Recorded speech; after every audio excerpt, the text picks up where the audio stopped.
Co-creation, mengenal e-business co-creation. Sebelumnya, perkenankan saya untuk membawakan acara pada siang hari ini. Yang pertama yaitu pembukaan, yang kedua adalah isi, yang ketiga adalah tanya jawab, yang keempat adalah penutup. Tidak usah berlama-lama lagi, saya akan menginjak ke acara yang pertama yaitu pembukaan. Untuk acara pembukaan, marilah kita baca basmalah bersama-sama. Bismillahirrahmanirrahim. Untuk itu acara ini telah resmi dibuka.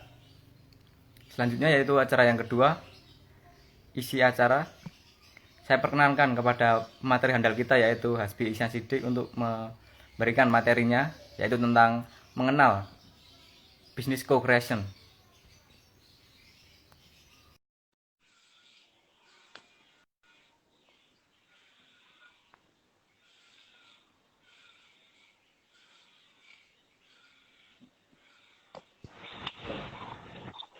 Ya, kepada Hasbi, Tes. saya persilahkan. Ya, sudah lancar, Mas. Di sini saya akan membawa materi tentang co-creation. Apa itu co-creation?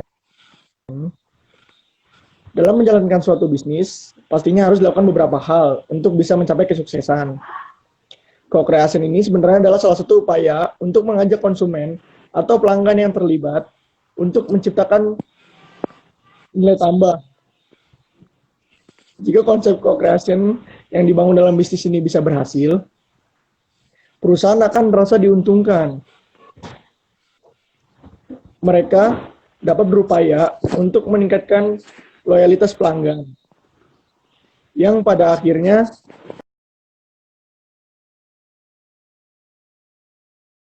dapat menghasilkan laba jangka panjang yang lebih baik. Perusahaan juga dapat mereduksi dan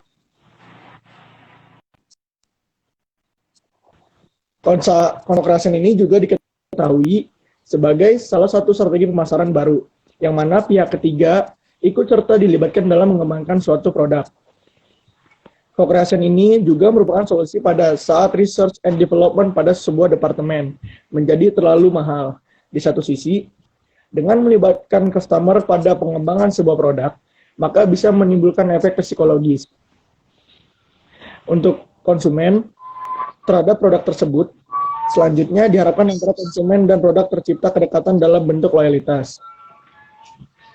Yang kedua, di sini adalah konsep co-creation.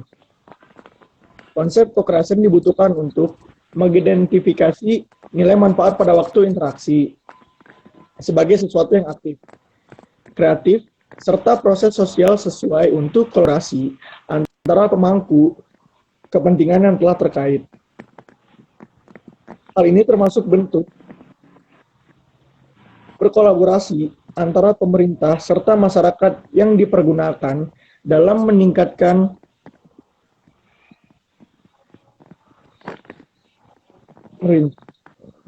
pengetahuan kebutuhan masyarakat dengan cara melibatkan masyarakat secara langsung untuk menciptakan makna dan nilai, walaupun diprakarsai oleh pemerintah. Pemerintah bisa mengetahui siapa saja yang harus diajak kerjasama. Contohnya saja seperti masyarakat. Dengan mengetahui peran serta fungsi bagaimana membangun kebersamaan dan juga memperkirakan manfaat yang dapat diciptakan. Selain itu juga berbagi manfaat untuk masing-masing pihak yang berkolaborasi. Yang ketiga ada upaya menciptakan co-creation. Untuk menciptakan nilai bersama atau co-creation ini memerlukan upaya yang besar dari keseluruhan pihak yang terkait, entah itu dari pemerintah maupun dari masyarakat.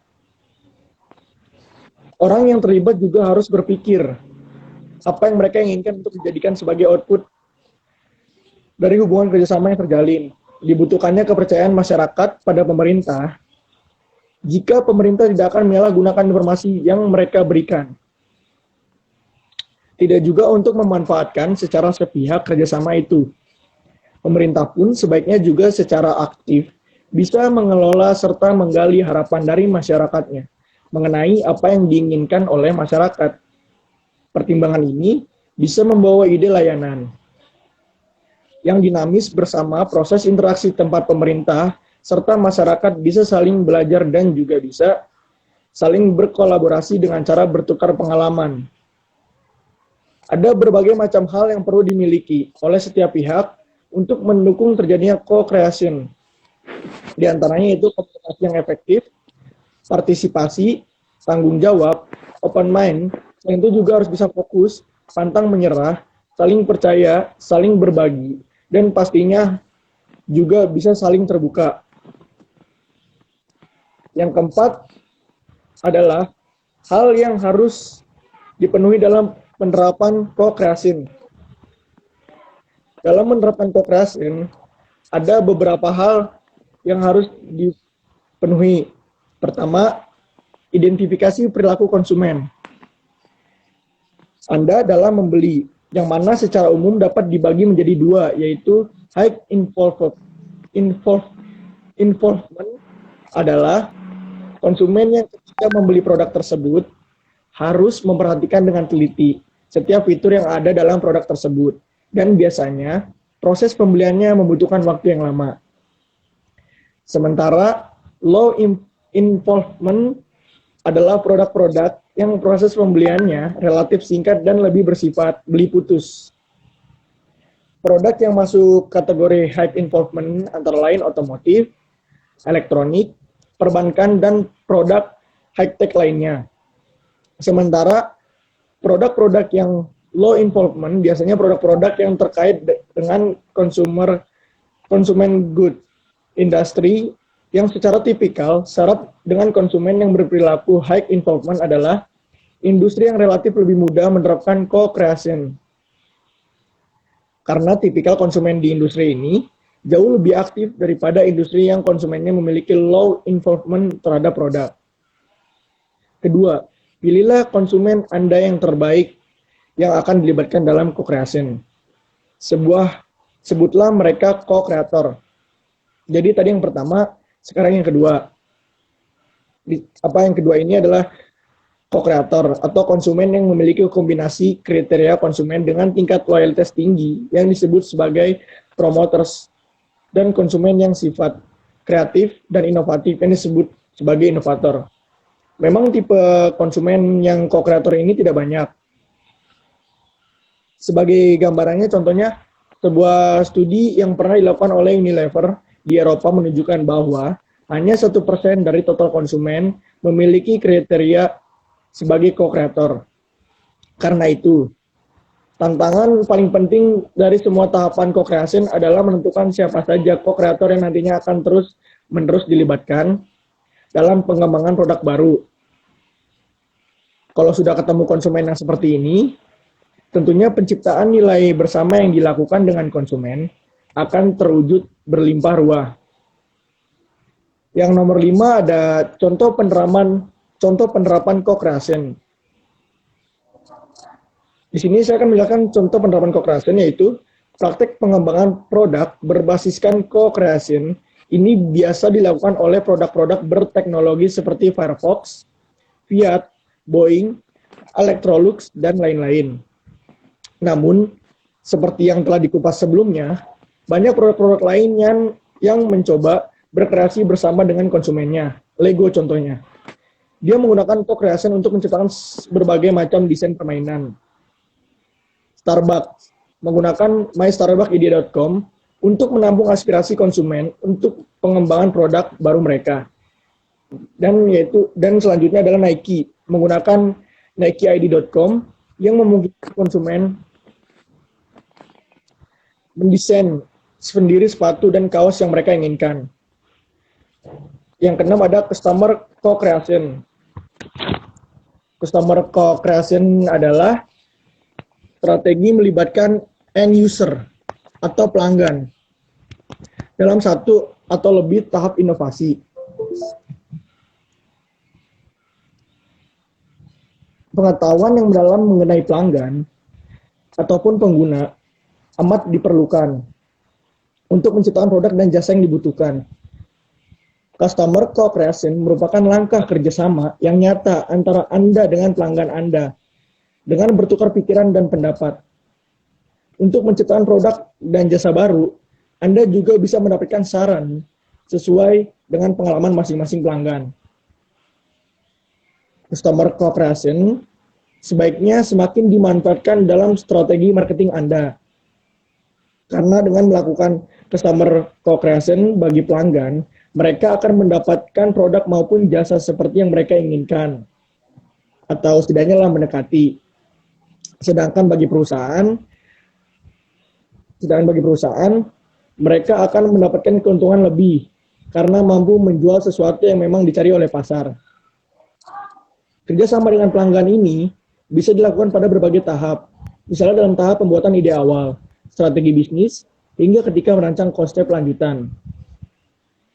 Dari segi manfaat customer co-creation menjadikan perusahaan Anda lebih mementingkan kebutuhan pelanggan, meningkatkan hubungan baik dengan pelanggan, meningkatkan kesuksesan inovasi, mempercepat penyebaran produk di pasaran, mengurangi resiko kerugian, meningkatkan kepuasan pelanggan, juga pastinya memperbesar keuntungan bagi perusahaan. Adapun terdapat beberapa kunci keberhasilan dari customer co-creation ini. Pertama, bagilah informasi dengan pelanggan. Jadi Anda tidak perlu khawatir kecolongan ide. Justru Anda memberikan ide atau informasi. Anda akan mendapatkan feedback yang lebih banyak dari pelanggan.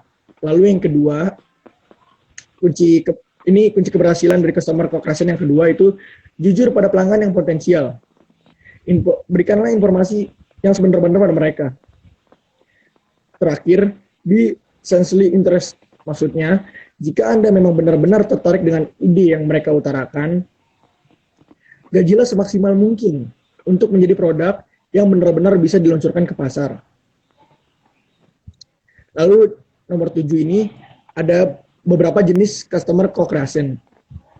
Yang pertama itu ada workshop, crowdsourcing, open source, mass customization, user-generated content.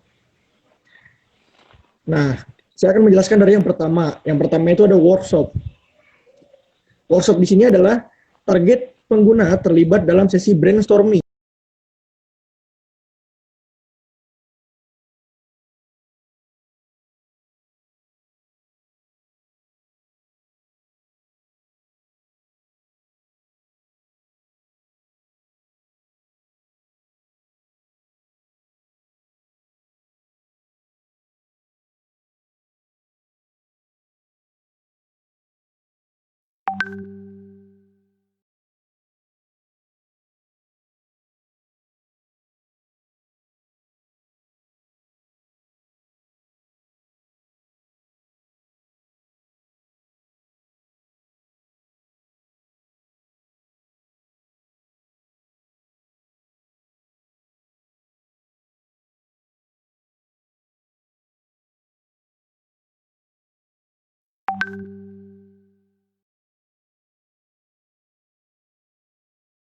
User-generated content.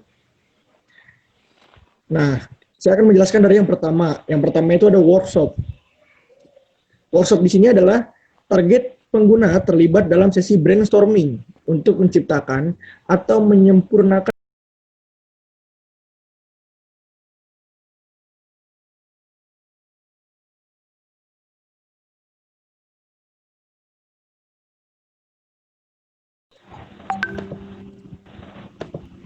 Error udah siap. Error udah siap belum? Error udah belum? patah-patah nggak suaranya? Patah-patah nggak suaranya? Suara gue patah-patah. Suara gue patah-patah nggak, Per? Nggak, Per? Per, suara gue patah-patah nggak? Per, suara gue patah-patah nggak? Hah?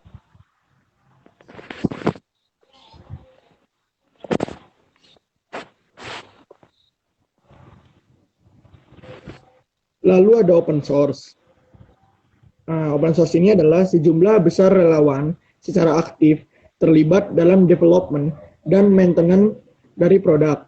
Open source sering diterapkan dalam pengembangan software. Hal ini sangat cocok sering diterapkan. Hal ini sangat cocok jika Anda ingin menetapkan standar teknis baru. Contoh perusahaan yang sukses menawarkan sistem open source adalah Firefox dan Linux. Lalu ada mass customization. Pelanggan bisa membuat sendiri desain produknya dalam framework yang sudah Anda tentukan. Istilah yang kita kenal itu bisa disebut custom. Jadi, pelanggan bisa menentukan sendiri warna, bentuk, dan materi yang mereka inginkan. Mass customization memberikan dampak positif bagi brand positioning dan menjadikan pelanggan biasa menjadi ambasador produk Anda. Contoh perusahaan yang menggunakan teknik ini adalah Nike dan Lego Factory. Mass customization juga digunakan oleh Coca-Cola. Perusahaan ini membuat inovasi bernama Crystal Machine. Dengan dispenser ini, pelanggan bisa menciptakan sendiri minumannya yang berasal dari campuran beberapa produk dari Coca-Cola Company. Lalu ada user generated content. Pelanggan menciptakan produknya sendiri dan men-share melalui platform atau sistem. Trik ini sesuai untuk produk atau layanan digital. Jika platform bisa dikembangkan dan dikelola dengan tepat, akan membantu proses penyebaran. Contoh perusahaan yang sukses mengaplikasikan teknik ini adalah YouTube, Flickr, dan masih banyak lagi. Lalu yang ke-8 adalah tahapan dalam co-creation. Tahapan dalam co-creation ini dibagi menjadi 3, yaitu penemuan ide, pengembangan, dan komersialisasi. Pertama adalah penemuan ide, atau yang bisa disebut ide generation dan screening. Pada tahap awal ini biasanya dimulai dari studi pasar terkait dengan tren pasar, identifikasi perilaku konsumen, dan eksplorasi needs and wants konsumen. Berbagai ide dasar yang didapatkan dari tahap ide generation disaring untuk mendapatkan ide yang relevan dengan produk yang akan dikembangkan. Yang kedua adalah tahap pengembangan, atau yang biasa disebut concept and product testing. Pada tahap ini, tim R&D mulai menyusun berbagai alternatif konsep produk yang akan diluncurkan, termasuk fitur dan manfaat yang didapatkan oleh konsumen, di mana alternatif konsep tersebut akan diuji kepada konsumen untuk mengetahui tingkat penerimaan konsumen terhadap berbagai alternatif konsep produk tadi. Yang ketiga adalah tahap komersialisasi, atau yang disebut product launch and evaluation. Evaluasi. Kayak gitulah contohnya. Setelah perusahaan memutuskan produk yang akan diluncurkan, maka tahap ini adalah tahap yang paling krusial, karena di tahap ini perusahaan akan mulai memperkenalkan dan mengkomunikasikan produk tersebut ke pasar. Itu yang bisa saya sampaikan. Mungkin hanya itu yang bisa saya sampaikan. Apabila nanti ada pertanyaan atau apabila saya salah, tolong dimaafkan. Jika ada pertanyaan, mungkin di segmen selanjutnya. Sekarang akan saya kembalikan kepada moderator. Ya. Terima kasih kepada pembawa materi kita, yaitu Husky Sensitif. Selanjutnya memasuki acara yang ketiga, yaitu sesi tanya jawab. Saya persilahkan kepada rekan-rekan jika ada yang ingin ditanyakan.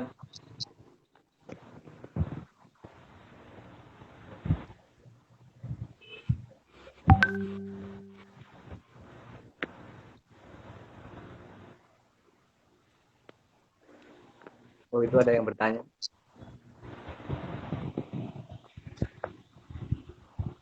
Pertanyaannya yaitu, lalu berapa banyak konsumen yang layak disebut sebagai co-kreator?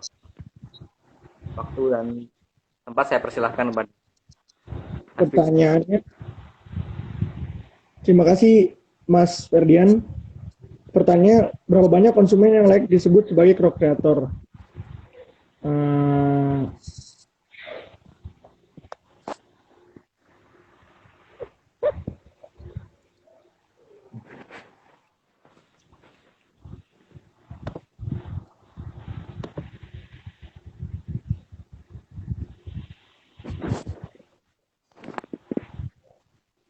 Ada berapa? berapa? Mas, ini Ini kumpulkan pertanyaan dulu atau langsung untuk Mas Hasbik dan Sidik? mungkin dikumpulkan dulu ya pertanyaannya, biar lebih Ya. mudah jawab.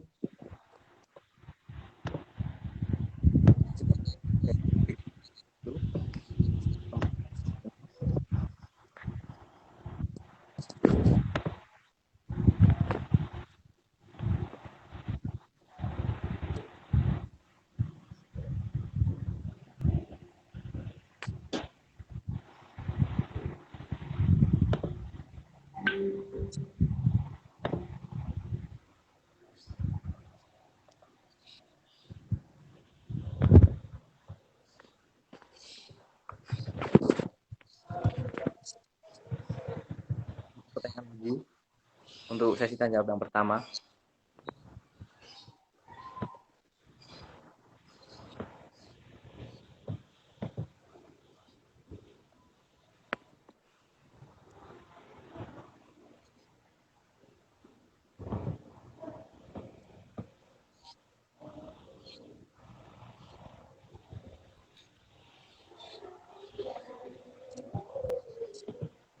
Oke, saya tutup sesi tanya jawab yang pertama. Ada pertanyaan yang kedua, yaitu bagaimana cara membangun co-creation agar sukses sesuai yang diharapkan. Mungkin materi kita jawab pertanyaan-pertanyaannya.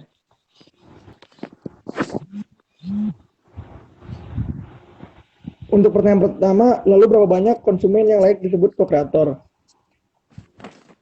Konsumen dan co-creator beda halnya. Jadi konsumen dan co-creator itu beda. Untuk pertanyaan yang kedua, bagaimana membangun co-creation agar sukses sesuai yang diharapkan. Pertama, dalam proses co-creation ini itu dialog bersama pelanggan. Jadi yang pertama itu adalah dialog. Jadi ini untuk membangun co-creation agar sukses itu yang pertama dialog. Jadi dialog sendiri ini menegaskan adanya relasi komunikasi yang setara kedua belah pihak, baik perusahaan maupun pelanggan. Lalu untuk yang kedua itu akses. Proses co-creation bisa efektif bila pelanggan yang dilibatkan diberi akses akan informasi dan data-data perusahaan yang diperlukan. Perusahaan tidak pelit untuk berbagi karena pelanggan dalam proses ini merupakan mitra penting untuk penciptaan produk maupun layanan. Yang ketiga adalah pengukuran risiko. Dialog juga harus menyinggung soal risiko. Yang ada perusahaan harus bisa berbagi informasi terkait risiko agar pelanggan bisa terlibat dalam memecahkan masalah tersebut. Lalu yang keempat ada transparansi. Perusahaan harus bersikap transparan mungkin kepada pelanggan yang dilibatkan dalam proses co-creation. Perusahaan harus menjawab segala pertanyaan pelanggan terkait co-creation. Lalu pertanyaan yang ketiga dari Hanif Damarjati, apa bedanya konsep produk tradisional dengan co-creation? Yang membedakan konsep produk tradisional dengan co-creation itu yang pertama adalah tentang value creation. Dalam konsep tradisional, value suatu produk dibuat oleh perusahaan sendiri untuk kemudian di-deliver kepada pelanggan dalam bentuk barang jadi yang siap dikonsumsi. Sedangkan dalam konsep co-creation, value diciptakan bersama-sama antara perusahaan dengan pelanggan. Lalu yang kedua adalah tentang value basis. Dalam konsep tradisional, produk adalah basis value yang utama. Artinya kepuasan pelanggan ditentukan dari berbagai fitur yang ada pada produk tersebut. Artinya kepuasan pelanggan ditentukan dari berbagai fitur yang ada di produk tersebut. Sedangkan dalam co-creation, basis value yang utama justru berasal dari proses interaksi antara perusahaan dengan pelanggannya.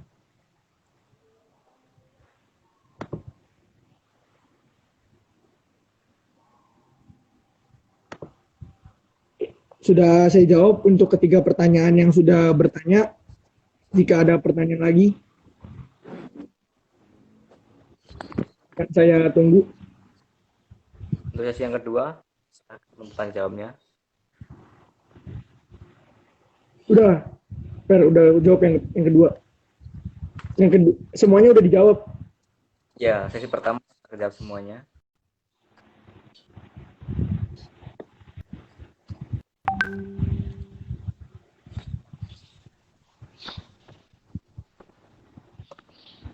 Kalau tidak ada, mungkin kita lanjutkan untuk ke acara selanjutnya, yaitu kesimpulan. Yang pertama, apa itu co-creation? Mengembangkan bisnis dan melibatkan pihak ketiga. Melibatkan dalam penerbitan suatu produk, melibatkan masyarakat secara langsung juga. Dan ada beberapa motivasi penting dalam co-creation. Itu sangat penting juga untuk pengembangan bisnis co-creation sendiri. Ada beberapa penerapan co-creation, aplikasi konsumen, co-creator, terus dengan membangun produk berteknologi tinggi seperti Nike ID yang memiliki fitur untuk merancang suatu produknya sendiri seperti sepatu, baju dan lainnya. Terus customer co-creation juga. Selanjutnya bagian co-creation itu yaitu membagi informasi kepada pelanggan, jujur kepada pelanggan, transparansi, dan pengurangan.